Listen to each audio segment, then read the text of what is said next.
Chapter 1901. Mr. Peterson smiled and said, "Learn as much as you can there then. Once you've gotten familiar, I'll let you take over Cloud Capital." Giselle smiled and looked out the window. "Dad, thanks for introducing me to Mr. Goldman. I'm happy." She sounded shy when she said the last part. Gordon paused. "You're happy?" He guessed what his daughter meant and smiled. "You're old enough to think about relationships and marriage now. I'll speak to Mr. Goldman one day."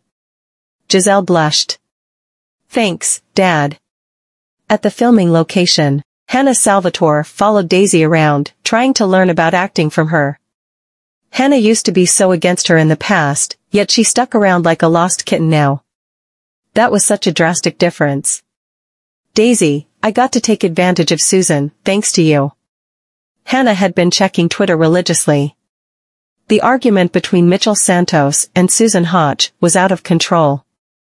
Even though Zester had chosen to keep Mitchell around, he was no longer their focus, so his career took an impact. Susan, who was shunned, wasn't able to sign with a different company even if she was let go from her current one. It wasn't possible unless she had powerful backing. Even if she wanted a comeback, she would only end up being in supporting roles. Daisy looked at her. "Make sure you put it to good use then." Hannah looked sincere. "I will." Freya brought the coffees she ordered over and placed them on the desk. Hannah went over and asked, "You got some for me too?"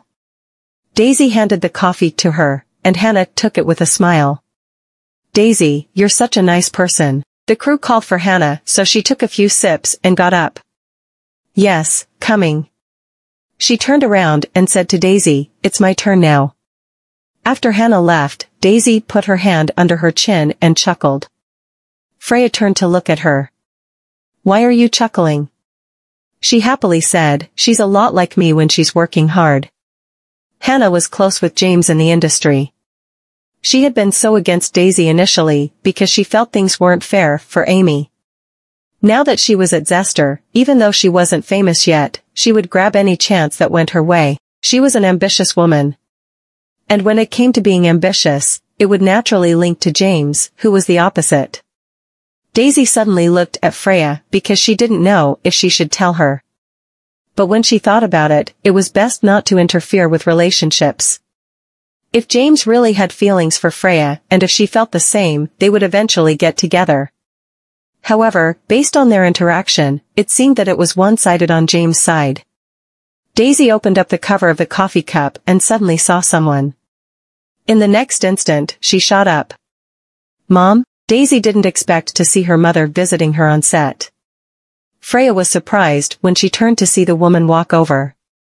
She was the legendary Mrs. Goldman? Daisy and Colton's mother.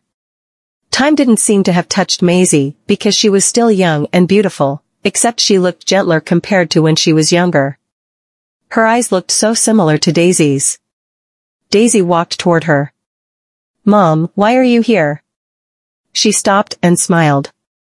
"Can't I visit you?" "Of course you can. You should call me before that.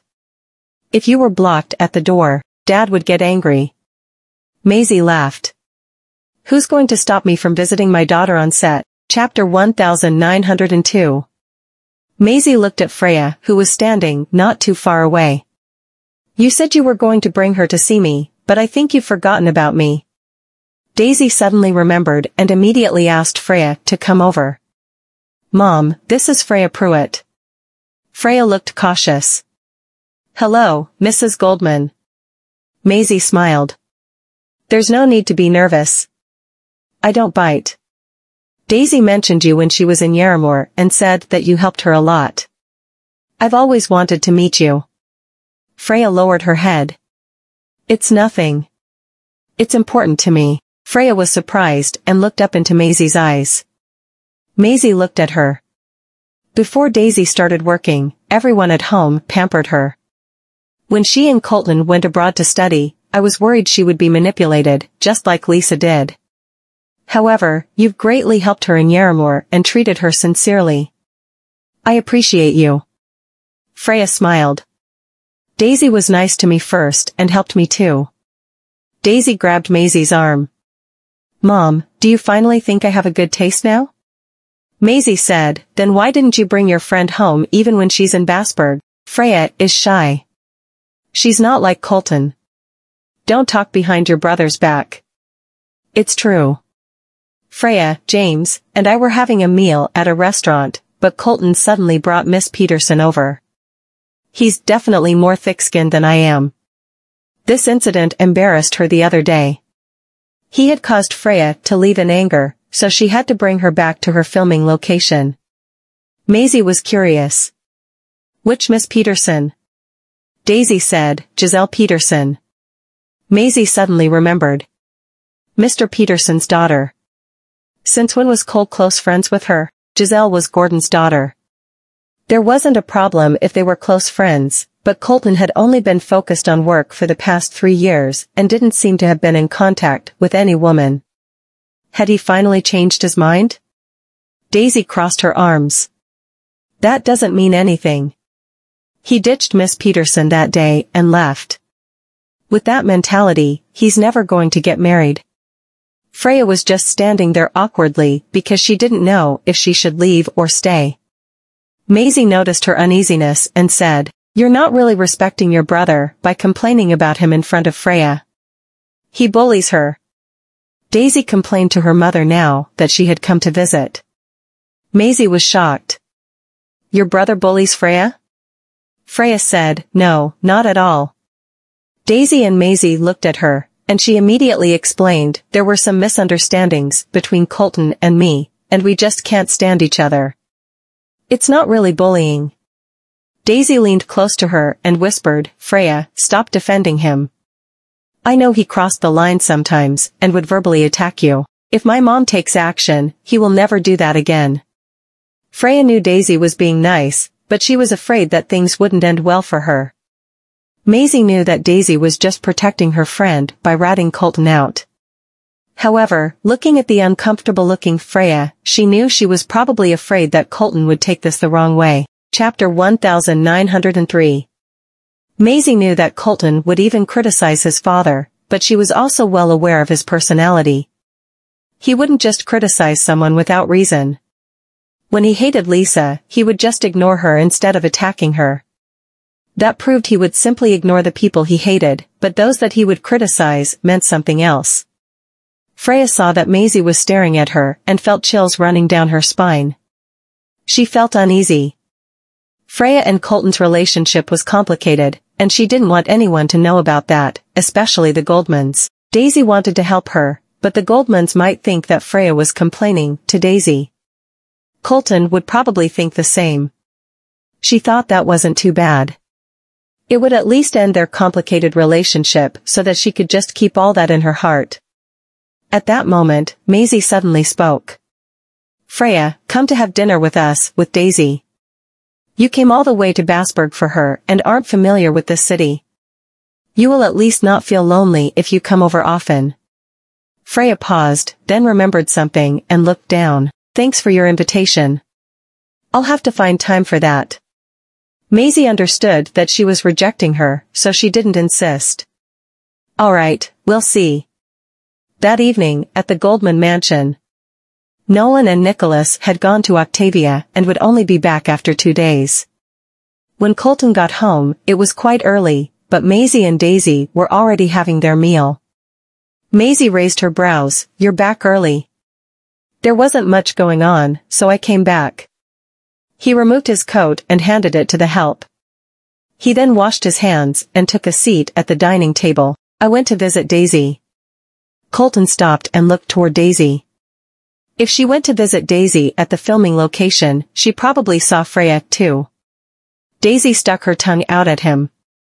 I wanted to ask Freya over and eat with us, but she didn't want to. Maisie handed Daisy some salad. Cole, have you been bullying Freya? Freya had probably rejected her invitation because she was avoiding Colton. As such, Maisie was curious about what the reason was. Colton looked away. I didn't. He sounded guilty when he said that. Daisy didn't let him off. You sure did. You always sound so petty when you speak to Freya. She even left because of you. Colton frowned. You complained to Mom because of this? She smirked. She's in a foreign land. There's nothing wrong about asking Mom to protect her. Colton smiled. Nolace is a shareholder of Tenet now, and Freya is his cousin. There's no need for. Chapter 1904. Colton could guess what was going on and chuckled. Daisy is busy with her career. Announcing her marriage might affect it. Daisy was suddenly unhappy and put down her cutlery. People who are in the industry are allowed to get married. The worst that can happen is that I will lose fans, but I'm not worried about that. Even if I get married, it shouldn't affect anything. Oh, then why hasn't Mr. Knowles proposed to you yet? Has he changed his mind?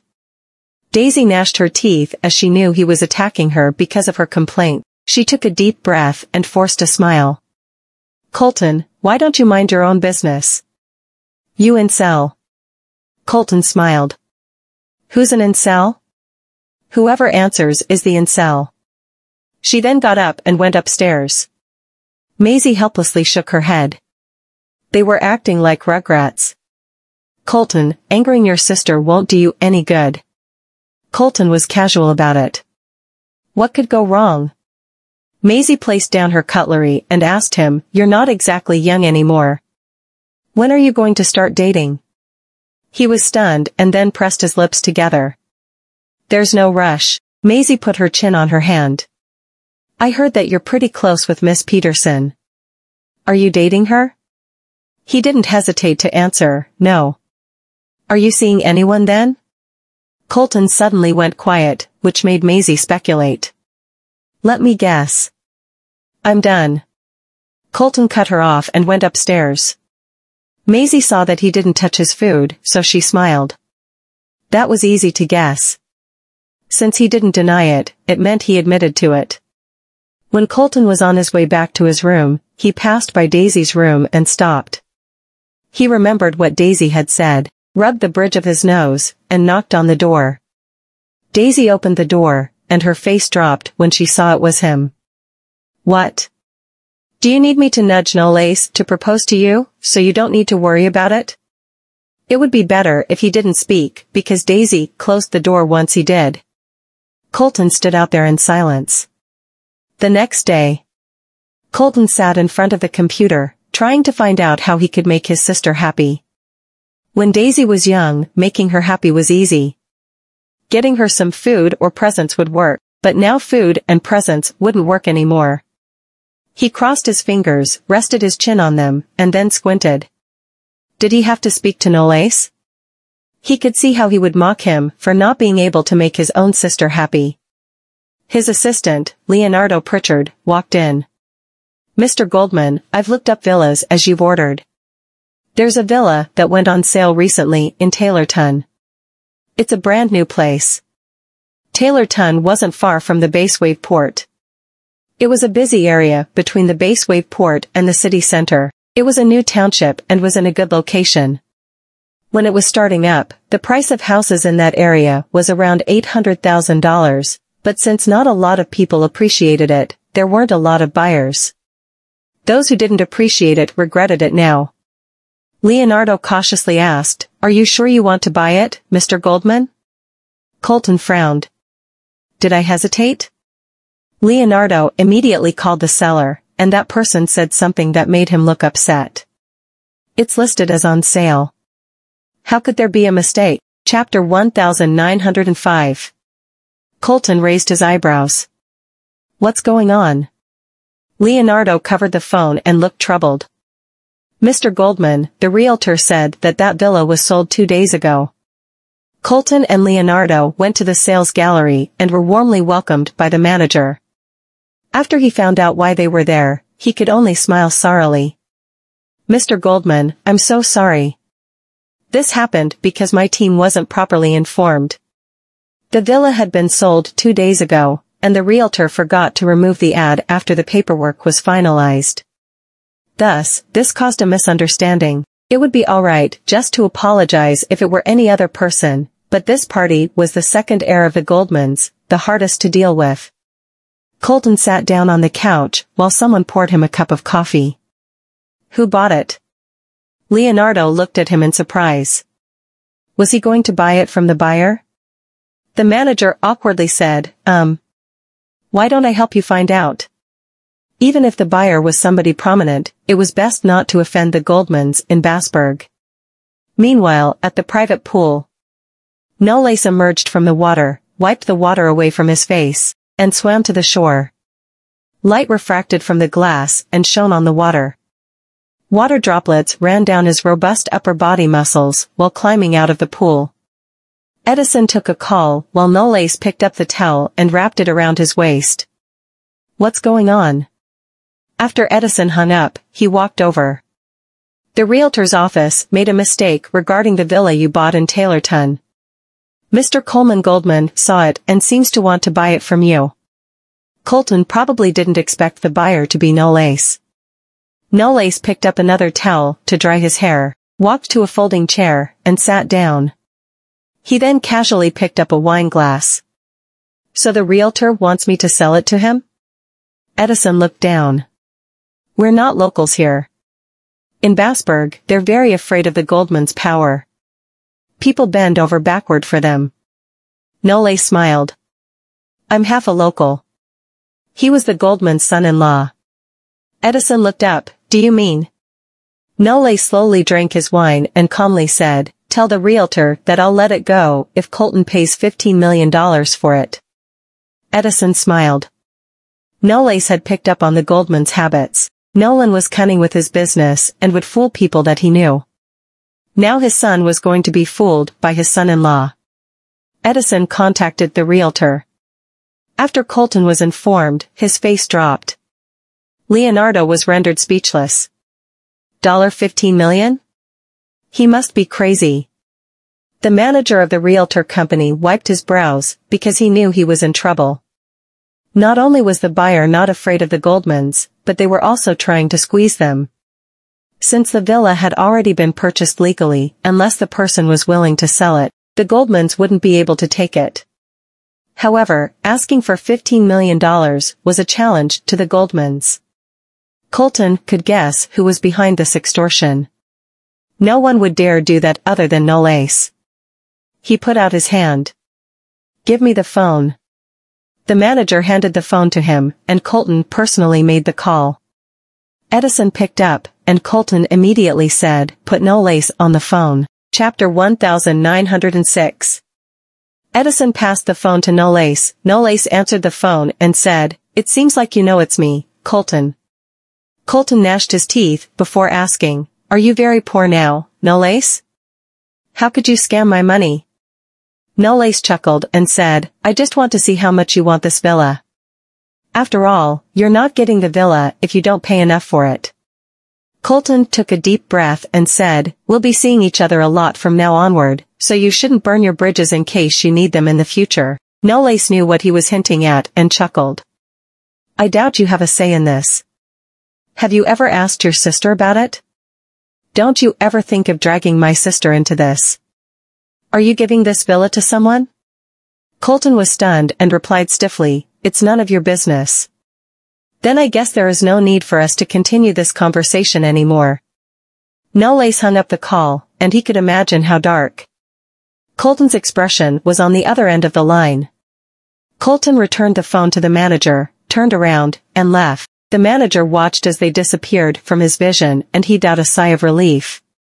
A few realtors came forward and said, Oh gosh, it seems like Mr. Goldman has met his match. There is a person in Bassburg who can wrap the Goldmans around his fingers? Just who is he? Hashtag the second son of the Goldmans is fighting with a mysterious man for a villa in Taylorton. Hashtag. The news caused a sensation across Bassburg once it hit the headlines. After all, considering the Goldmans' huge property and assets, they could buy the entire Taylorton, let alone a villa. However, not only was Colton fighting with a mysterious man for a villa, but he also lost to the man. This was the first time the public saw someone who could actually defeat the Goldmans. What's more, there was nothing the Goldmans could do about it, so it went without saying that it was the talk of the town. When Daisy saw the news, she was stunned. She had no idea why, but she had a feeling that she knew this mysterious man. Daisy, is your family going bankrupt soon? James appeared out of nowhere and pulled Daisy out of her thoughts. She threw the script onto his face and snarled, "You can keep your mouth shut if you don't know how to talk. Your family is going bankrupt soon." He dodged the script, picked it up from the floor, and put it back on her table. "I'm really curious who this mysterious man is. He's really gutsy to go against your brother." Daisy did not say anything. In fact, only one person in this world could do this to her second brother, and that person was none other than Knollys. However, she could understand why Knollys wanted to buy a villa. However, why was her second brother buying a villa too? Could it be that it was a preparation for his wedding? Freya came out of the restroom and overheard the crew members talking about Colton buying a villa. "I heard that the second son of the Goldmans is buying a villa. Is he going to get married soon? Well, it's about time for him to form a family. I wonder which woman is so lucky to become his wife. I don't think that's something we should be concerned about. I'm sure she must come from a prestigious family as well, since she can become the daughter-in-law of the Goldmans." Freya stood behind the wall and pressed her lips tightly. He's buying a villa because he's getting married soon? She felt it was about time for him to think about forming a family too, and she thought the woman who could match his status was probably Miss Peterson. Freya lowered her head. She should feel happy that Colton was going to get married. This way, she could completely cut ties with him, but she did not know why sadness was swelling up inside of her. "Freya, here you are." Daisy was looking around for her. When she found Freya standing in the corridor absent-mindedly, she asked, "What's wrong, Freya?" Freya snapped herself out of her thoughts and forced a smile onto her face. "I'm fine. I was just thinking about something just now." Chapter 1907. "I thought something happened. You look really pale now, you know?" "Really?" Freya touched her face unconsciously, and then she froze. "I look pale right now? But why? Is it because of the news? Is it because I care?" Daisy put her hand on her forehead. "Are you not feeling well?" Freya took her hand away and said, "I'm fine, really. Maybe I didn't sleep well last night." "Oh yeah, I heard that your brother is buying a new villa. Is he getting married soon?" "I've called him." Daisy crossed her arms in front of her chest. "I was shocked and thought he was going to get married too." After she finished speaking, she mumbled, "Well, there's no way a man with a sharp tongue like my brother can get a wife." The corner of Freya's lips quivered as she said slowly, "It seems to me that Miss Peterson and your brother make quite a good couple. Maybe she'll be your future sister-in-law." "Giselle?" Daisy thought for a while and said, "It's true that Giselle is gentle and ladylike, but I don't think she can handle my second brother. I'm sure you know how sharp the tongue of my second brother is." Freya fell silent for a moment before saying, "Daisy, I'm looking for a new apartment. If you have any nice places, please let me know." It was time for her to move away from the hotel. If not, it was only a matter of time before everyone found out the things between her and Colton. Daisy was stunned for a moment, and only then did she remember that Freya was still staying in a hotel. She smiled at her and said, "Don't worry. Leave it to me." At 8 p.m., Freya returned to the hotel after buying takeaway. When she opened the door, the living room was brightly lit. She did not seem surprised as she already knew that Colton would be there. After Colton finished his bath, he put on his bathrobe and came to the living room. Freya was sitting on the couch. When she opened her food, a strange smell filled the room. He frowned. "What are you eating?" "Something delicious," Freya replied as she popped the food into her mouth. A hint of disgust crossed Colton's eyes as he said, "I didn't know you'd enjoy eating something like this." Freya chuckled and handed the container to him. "Do you want some?" He took a step back and frowned. "Are you doing this on purpose, Freya?" She knew that he was there, so she had bought this kind of food back to disgust him? She sat back down and said, "This food might have a strong smell, but it's actually pretty tasty. Those who don't know how to appreciate it will never know how delicious it is. Colton switched on the air conditioner to disperse the smell inside the room. He knew what she was implying and sneered. Are you saying that you're the food, and I'm the one who doesn't know how to appreciate it? Freya's face sank as she said, "Humph. I didn't say that," he snorted. You started to throw a tantrum at me as soon as you got back. But you're pretty good at putting on a show in front of Daisy. What are you trying to say? He stopped in front of the couch and looked down at her. I'm sure you know what I'm trying to say. Perhaps Daisy did not know that Freya was never someone who needed protection. She had a fiery temper. She would retaliate against those who tried to offend her, and she was stubborn. Daisy was probably the only one who thought he could bully her. That was why she had stood up for her and complained to their mother. Freya knew that Colton was talking about the complaint. As expected, he believed she was the one who had asked Daisy to do it. She put down the utensils and rose to her feet. What's wrong? You're not happy because your sister told you? That's right. I was the one who told her to complain to your mother. That's because I don't like you. Chapter 1908. When Freya walked past him, Colton grabbed her arm and pulled her back. Losing her balance, she fell into his arms. She tried to free herself from his arms, but he did not allow her. What the hell do you want now? He covered her mouth and turned his face sideways. Go brush your teeth first. Then, we'll talk. Freya was rendered speechless. She pushed him away and walked into the restroom. Colton massaged his temples. Does she think that I think she was the one who told Daisy to complain to our mother? Just what the hell is in her head? After Freya finished brushing her teeth, she came out of the restroom. Colton was standing in front of the window, talking to someone. When he saw her reflection through the window, he ended the call and turned around to look at her. Can we talk now? She was stunned. What do you want to talk about? Colton walked up to her. She took a step back. Unconsciously, but he pinned her into the corner. We're going to talk about your cousin. After all, I have a score to settle with him. Freya was dumbfounded and looked straight into his eyes. Colton's eyes were filled with rage, and she reckoned that it must be about the news she heard this afternoon. She let out a chuckle and said, So the one who bought the villa from Taylorton is my cousin. Colton did not say anything. She chuckled again and said, Then there's nothing I can do. He's the one who bought the villa, so you should go look for him instead. Freya tried to inch away from him, but Colton grabbed her shoulders. Are you not going to ask me why I want to buy the villa? Freya's smile froze. He was looking straight at her, and she averted her gaze. That's your own personal business. I don't think I have the right to know about it, right? Ha, how funny, he laughed, and his eyes turned cold. Freya, you really are the most heartless woman I've ever seen. Do you know why I am buying the villa? Freya did not want to listen to him.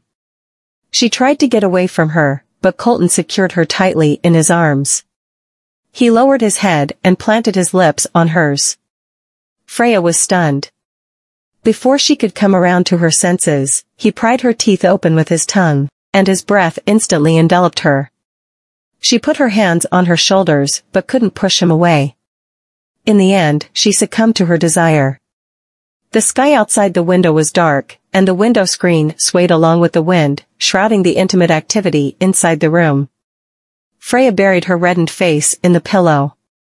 Colton collected her hair that was stuck to her neck and hugged her from behind while chuckling. You'll only behave as docile as a sheep at a moment like this. Freya pressed her lips tightly and did not say anything in return. Suddenly, he picked up her necklace with his finger and said, You've been wearing the necklace that I gave you. Her heart tightened, and she snatched the necklace away from him. She turned her head around as she did not want to look at him. Her voice sounded a little hoarse as she said, It's kind of a waste to throw such an expensive thing away. Lying on the other side of the bed, Colton placed his hand on his forehead and stared fixedly at her glowing skin. Really? Or does it carry a special meaning for you? Freya snorted. There's no special meaning to it. No matter who gave it to me, I'd wear it. After all, it's just an accessory. She waited for a long while, but did not get any response from Colton. Freya turned her head around to see the man next to her was resting his head on his arm. He seemed to have fallen asleep as his chest was heaving up and down rhythmically. Freya looked at him. Her gaze was like a brush as she traced from his face to his features over and over again. Did he really want to buy that villa for her? She was not heartless. Although Colton always criticized her, she could sense how he felt about her from certain things when she was with him. She raised her hand and stopped in front of his face.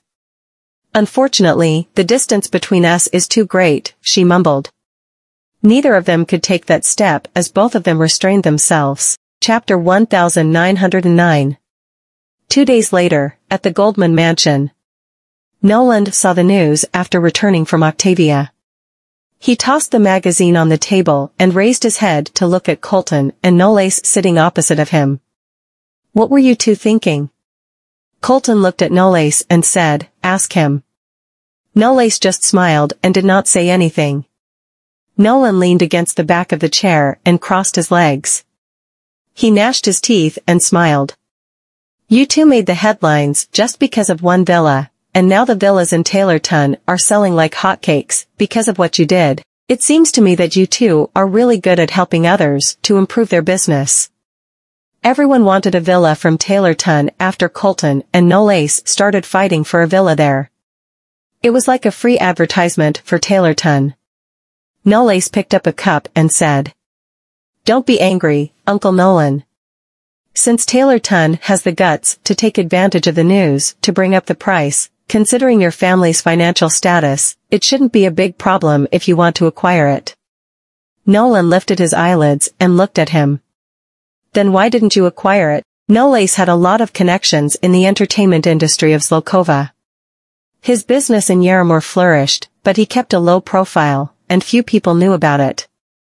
Yorick had told him before that he had a lot of expectations of Knoles, because he was ambitious.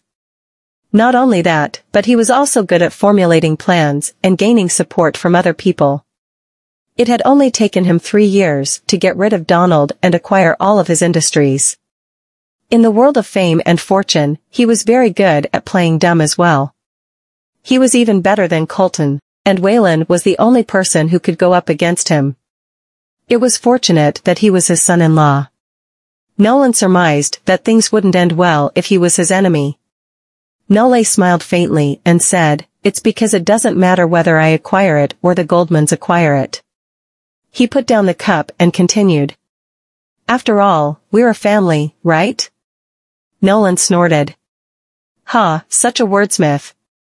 He had a lot of expectations of Knoles, but he did not lower his guard against him either.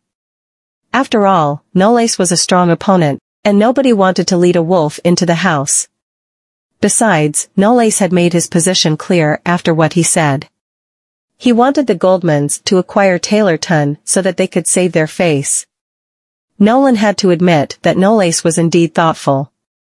However, Nolan did not plan to continue on this topic. As if he remembered something, he said, Colton, Mr. Peterson came to see me yesterday. Colton frowned. What does he want from you? He wants me to ask you what you think about his daughter. Knoles froze and lifted his eyelids to look at Colton and Nolan. Colton set his jaw tightly. What?